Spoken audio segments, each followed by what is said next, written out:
Kyiv's troops regain village near Pokrovsk where ISW says Russians falter. Ukrainian soldiers hunkered under camouflage netting as they fire artillery, with flames visible from the cannon barrel in the background.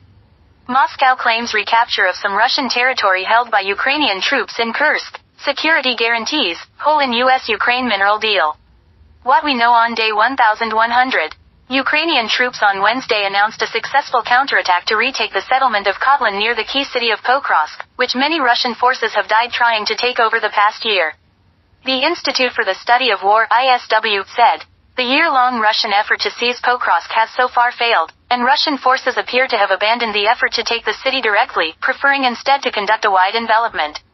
The Kremlin may have abandoned even that effort for now, however, in the fact of increasing Ukrainian resistance in the area and extremely high Russian losses. The Russian Defense Ministry said its forces had recaptured the settlements of Pogrebki and Orlovka, north of the town of Sudzha, in Kursk Oblast where Ukraine has held territory inside Russia since August 2024. The ministry added that Russian forces had struck Ukrainian units and positions near more than a dozen settlements, including several around Sudzha. Zelensky, in his nightly video address, noted it was nearly 7 months that Ukrainian forces have been holding the buffer zone on the aggressor's territory in Russia. They have almost become used to it. The Ukrainian military said it had attacked Russia's Tuapse oil refinery on the Black Sea coast and that at least 40 explosions had been recorded at the site.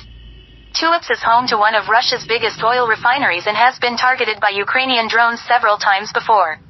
The Ukrainian military also said it had attacked 2 military airfields in Russia-controlled Crimea but gave no further details. Russia confirmed drones attacked its southern Krasnodar region, including the port of Tuapse, on Wednesday. Drones also attacked the Russian regions of Bryansk and Kursk, which border Ukraine, according to Russia's defense ministry. Ukraine said Russian strikes on Konstantinivka city in the east killed at least 5 people and wounded 8 more. Russian drones also killed 2 people near Kyiv, including the Ukrainian journalist Tetiana Kulik who worked for the Ukrinform news agency. Ukraine's Interior Ministry said separately that 2 people were wounded in Kharkiv city during a drone attack. Ukraine's largest private energy company, DTEK, said one of its facilities had been damaged in the Dnipropetrovsk region. Any peace deal for Ukraine must include security guarantees, involving the Atlantic Alliance, according to Giorgia Meloni, who was referencing NATO. The Italian Prime Minister spoke as it emerged a draft deal between the US and Ukraine does not include security guarantees, but only references Ukraine somehow obtaining them. Peace in Ukraine can only be achieved if Kyiv is given adequate security guarantees to make sure that what we have seen over the past 3 years does not happen again, Meloni said on Tuesday.